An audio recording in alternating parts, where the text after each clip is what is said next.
de dentro, olhou para o terreiro, viu um soldadinho sachê. Lampião foi e perguntou, esta moça de onde é? Respondeu Luiz José, nós somos de Nazaré. Ai, Lampião, eu não tenho o que lhe dar. Tenho a bala do meu rifle e a ponta do meu punhal.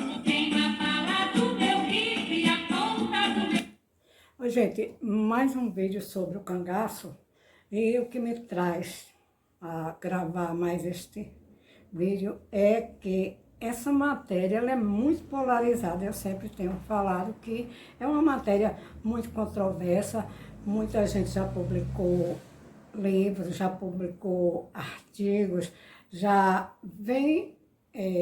já gravou muitos vídeos, inclusive com depoimentos de ex-cangaceiros.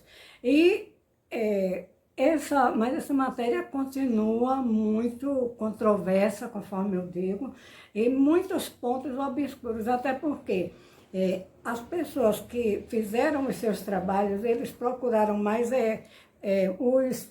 as pessoas que foram ex-cangaceiras e que tinham o seu ponto de vista e durante muito tempo ficaram sem falar nada. Posteriormente, mais de 3 décadas depois, é que as pessoas vieram se arvorar, dizer que foram cangaceiros, né? O caso de vários que saíram do estado de Sergipe, que foi ali o último reduto daqueles cangaceiros, e outros que nós não sabemos, porque não compareceram a Angico, quando o Virgulino Lampião estava lá, a gente não sabe, mas o que se chega à conclusão é que aquele foi o último reduto. E após o massacre de Angicos, muitos dos ex-cangaceiros se evadiram, inclusive aqueles que estavam ali no local, naquela fazenda Angicos, no estado de Sergipe, foram embora para outros estados e ninguém ficava sabendo mais daquelas pessoas. Eu vou citar um que nem chegou até Angicos, foi o casal, o Corisco e a Dadá. Eles não estavam presentes, porém,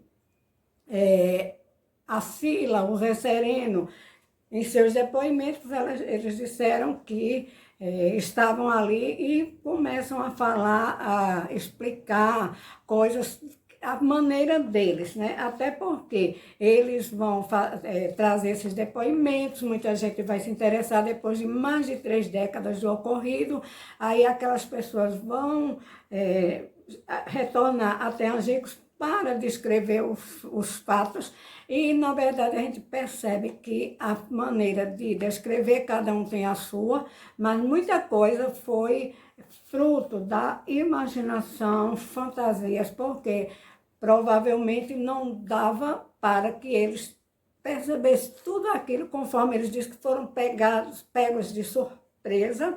As polícias de Alagoas, Sergipe, da Bahia, pegaram aqueles cangaceiros de surpresa e 11 foram mortos, entre eles eram 9 homens e 2 mulheres, segundo relatos. O Virgulino estava ali, o Lampião, o rei do cangaço, que era procurado há mais de 2 décadas, aproximadamente 3 décadas, e a Maria Deia, ou Maria Oliveira, Maria Bonita, passou cerca de 8 anos acompanhando esses cangaceiros e ela também foi morta ali com outros cangaceiros. O resto se evadiram. O que nós gostaríamos de entender é que dizem que houve uma entrega. Quem falou isso foi a Sila, do Zé Sereno, e alguns outros cangaceiros que relataram que houve uma entrega porque eles haviam recebido uma graça, um perdão, um indulto do presidente da República. Entretanto, esse documento nunca apareceu, dizendo exatamente que o presidente havia perdoado, concedido aquela graça para aqueles cangaceiros e vão tornar-se ex-cangaceiros. O que é de admirar é que essas pessoas, mesmo recebendo essa graça, esse indulto, esse perdão, eles somem, eles vão embora para vários estados, como, por exemplo, São Paulo, Minas Gerais, e eles adquirem uma nova, digamos assim, eles vão ter documentos, né, documentos novos, não vão citar nada, não vão falar nada, deixar que ninguém saiba da sua vida pregressa. E as famílias, as próprias famílias, como a família do Candinheiro, a família da Cília e do Zé Sereno, essas famílias, eles jamais tiveram coragem de dizer que foram ex-cangaceiros. Se receberam o indulto, se receberam o perdão, então não tinha mais porque temer serem presos. É o caso justamente da Durvinha e do Moreno. Esses daí não estavam, segundo os relatos, não estavam lá em Angicos, mas eles ficaram, esconderam esse fato durante décadas. A própria família, os próprios filhos não sabiam que eles eram ex-cangaceiros. E por que nós estranhamos? Porque se receberam essa graça, por qual motivo ainda continuavam com medo de serem presos? O Corisco, logo em 1938 houve essa chacina, o Corisco não estava lá com a Dadá e o Corisco foi morto 2 anos depois, no ano de 1940. E a Dadá foi presa e esse indulto, se foi concedido a graça, por que motivo ficou presa a Dadá? Por qual motivo? Né? A Durvinha e o Moreno foram embora e só no ano de 2005 tiveram coragem de falar para os familiares. A Cília e o Zé Sereno foram viver uma vida completamente diferente, trabalhando para o Zé Sereno, trabalhando lá no município, na cidade de São Paulo, inclusive cuidando de escola com crianças, e ninguém sabia que essa pessoa tinha sido um matador, ninguém. A Cília depois veio dar vários depoimentos, porque eu fui cangaceira e foi aquela coisa, chamou a atenção, né? Aí a questão é, que indulto é esse que serviu apenas para essas pessoas se evadirem, trocarem de documentos. Foi o caso do Candinheiro também, o Loyola, né, que também não gostava de falar. Ora, se eles foram livres daqueles, perdoados daqueles crimes, daquela vida de assaltar, de roubar, por qual motivo, né? Por qual motivo esse indulto não serviu?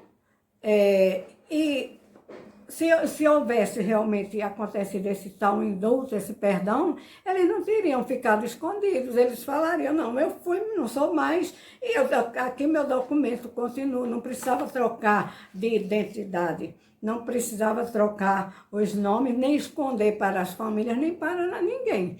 É esse o meu questionamento de hoje sobre esse tal indulto, que já foi, inclusive, contestado por algumas pessoas, né? O canal do Contraditório do Rico Inglês também foi contestado, e muita gente que eu assisti a debates, a encontros no Cariri Cangaço, e todo mundo, ninguém ficou, ninguém até hoje conseguiu esse documento, porque é um documento inclusive reconhecido pelo Estado, e eu acho difícil que haja acontecido exatamente dessa forma, porque o cangaço é cheio de controvérsias. E outra coisa, a gente ainda fica com raiva quando nós estudamos e analisamos. Não gostam, porque existe o grupo que são apaixonados pela história do cangaço, que ficam todos embevecidos.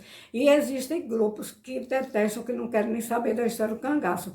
Mas estão aparecendo outras pessoas que vão estudando e analisando, colocando para tirar, chegar às conclusões, e porque isso é história e precisa realmente ser repassada, passada a limpo.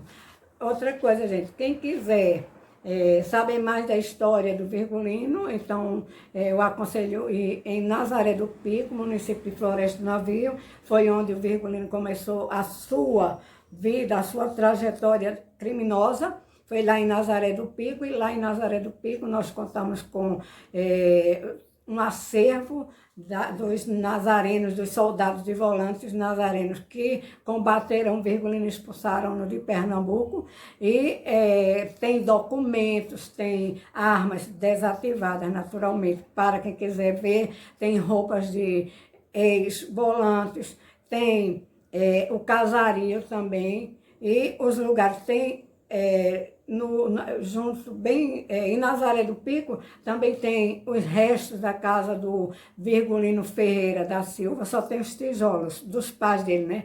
E então vocês vão aprender a história do Virgulino contada desde o início para o final, porque tem ocorrido que tem sido contada do final para o começo, então por isso essas controvérsias, mas aos poucos essa história vai tomando realmente formato, com pessoas utilizando técnicas, métodos para estudar e analisar que é história. Por hoje eu vou ficar aqui, ok?